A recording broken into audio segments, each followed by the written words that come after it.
And because that society was so out of kilter with reason, people got lost in their society. Now, right now, there is a custom in the South where we never use the word adoption. We use the word taken in. But child, no parents, no, family, and mother died, father, somebody take him in. And I know this because I was one of the taken in children. Couldn't get along with my stepmother. My father didn't do much about it, although he tried.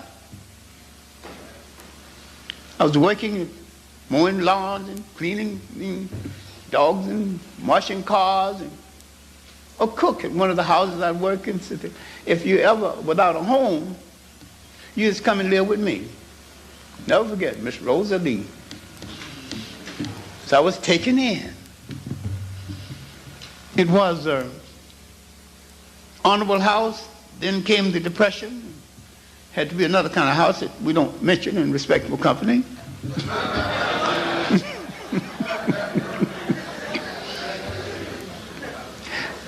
But the ladies in the house, in their feeling toward me, in their feeling toward themselves, in their hope for themselves, they had not given up. Although they had to violate their humanity to stay on the earth, they had not given up. But they would, from their own earnings, would buy me a set of encyclopedias. People in the neighborhood would come to me to get the lessons, and me to look up things. I was always reading almanacs. When the white folks throw away the almanacs, I would pick up the almanacs and memorize things. So all my information was a year old, but people didn't know that. So the gamblers would take me around. I bet you this boy can name me all the many ships in the Japanese Navy. And another little boy would open, and I could do it, and they'd win their bets. I'm going all over town. Now, they'd exploiting the hell out of me. I didn't think about this till 20 years later.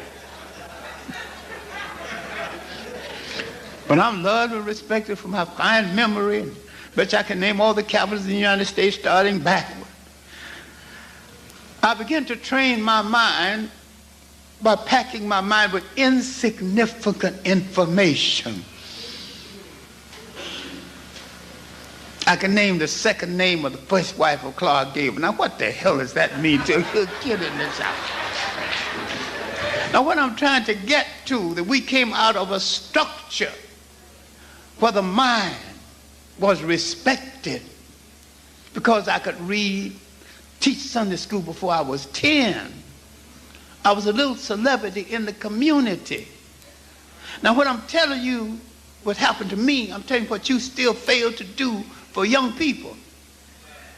I would thread the needles for old ladies, run little errands, and sometime when I'm passing, they cook some gingerbread.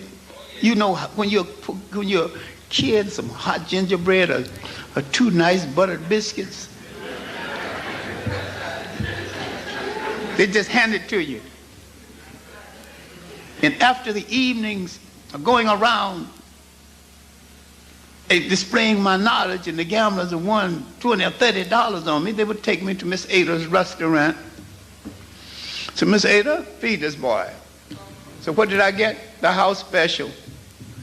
Beef stew and rice and beef stew gravy, 10 cents. Because Miss Ada loved me and respected me, she would sneak in a little beef, and after a while she would bring me some cornbread. What I'm talking about is that we had a common humanity and a community-ness before we encountered people that we wanted to imitate because we thought their toys were better than ours. Their language was better than ours. They begin to destroy our sense of community-ness. And this is why I would think it is vile and vulgar to compare a Malcolm X with what is happening now. Because there is no relationship to the great integrity of Malcolm X than what is happening now. I have seen and witnessed Malcolm X turn down more money than was collected at the Million Man March. Turn it down and walk away from it because he had enough integrity to do so.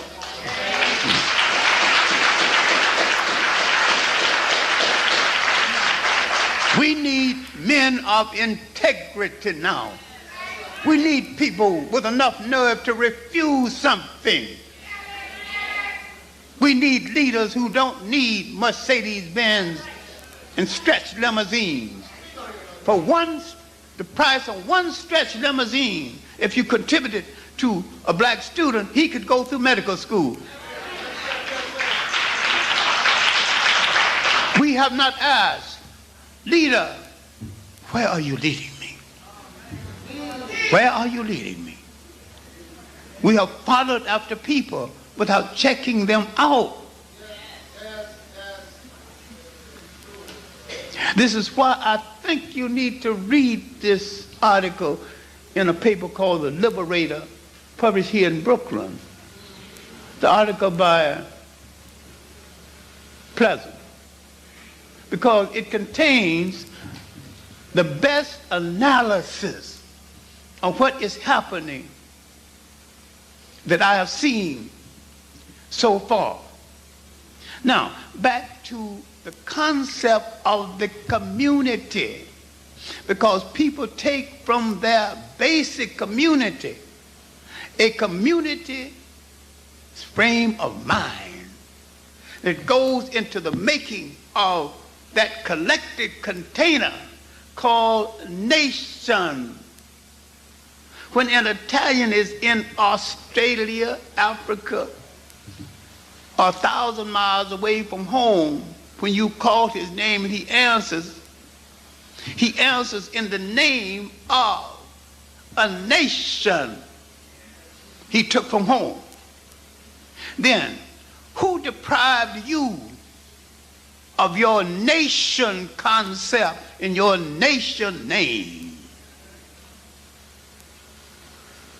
Why are you so misguided that you would think that one of the great shows of the 20th century would occur and there would be speaker after speaker, 40 speakers, not one uttered the name of your nation. Your nation in the world is called Africa.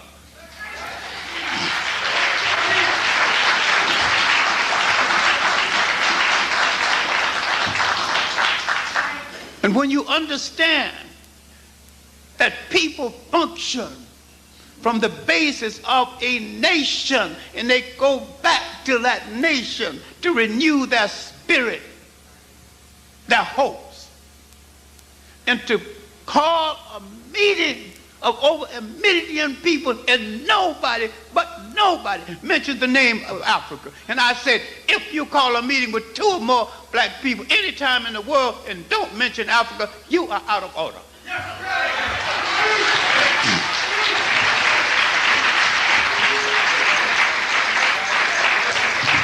There's a book called The Tribes, dealing with the rising power in the world, the rise of the overseas Chinese and the rise of the Chinese at home, the rise of the Japanese, the rise of the Jews.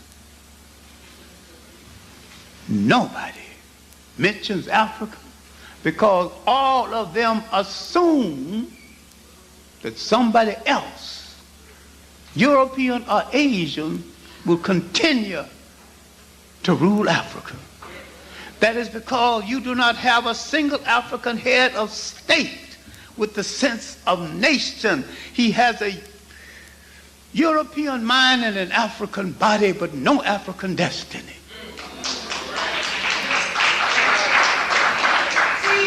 He is a slave because he could be the head of a nation with no African values. Why is it that Africa needed no civil courts, no Western trained lawyers until the European came and created the need for them? Because the elder in the family was the head of your Supreme Court. In my family, my great-grandmother Mary was it. And when she started talking, everybody stopped. And she would tell the same story over and over again. Story about her husband who was sold into slavery to a slave breeding farm in Virginia, and how brave he was, and white people had to get rid of him because they wouldn't dare kill him.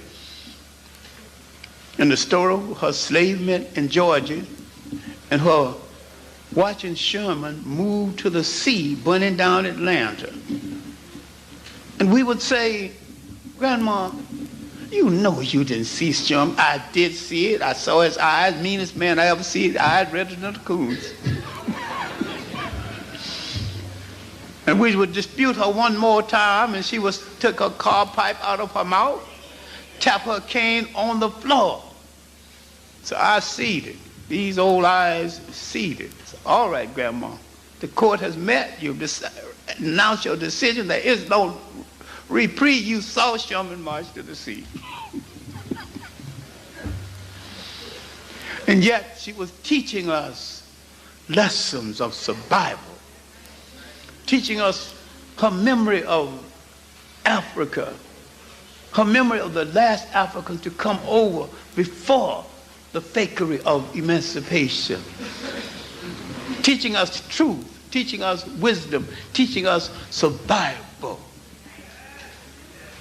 Into ourselves, we were a miniature nation. And when something happened within that nation, all of us came to the assistance of the person. And the one thing we wanted most, to keep the trouble away from the white folks who don't understand our problem, don't understand our history. Today I heard Malcolm X's message to the grassroots again, and most people have heard it but not understood it. For what he was calling for is to understand the land basis of nation. And so many of us have let our parents lose thousands of acres of land in the South. We once owned almost 20 or 30 million acres, and today we own less than 3 million acres. We own the land from which the bread must come. And within ourselves, we are a miniature nation and a black community. I am not an endorser of Jim Crow. I wanted to get rid of it as bad as anyone else. But what I'm saying that once you get rid of that, you didn't have to get rid of your values.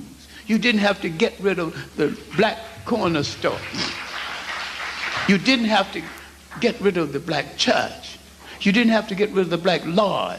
You didn't have to get rid of the numerous small but clean as a laundry black hotels in the black community. You didn't have to get rid of the sisters who can lay a dish before you to make other people apologize for thinking they can cook.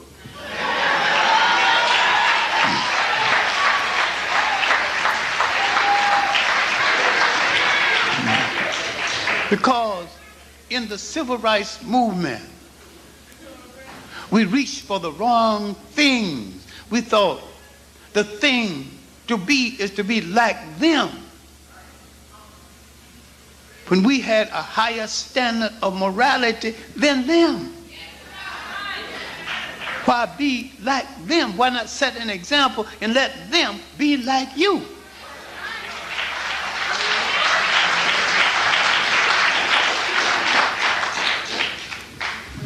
We wanted to be close to them.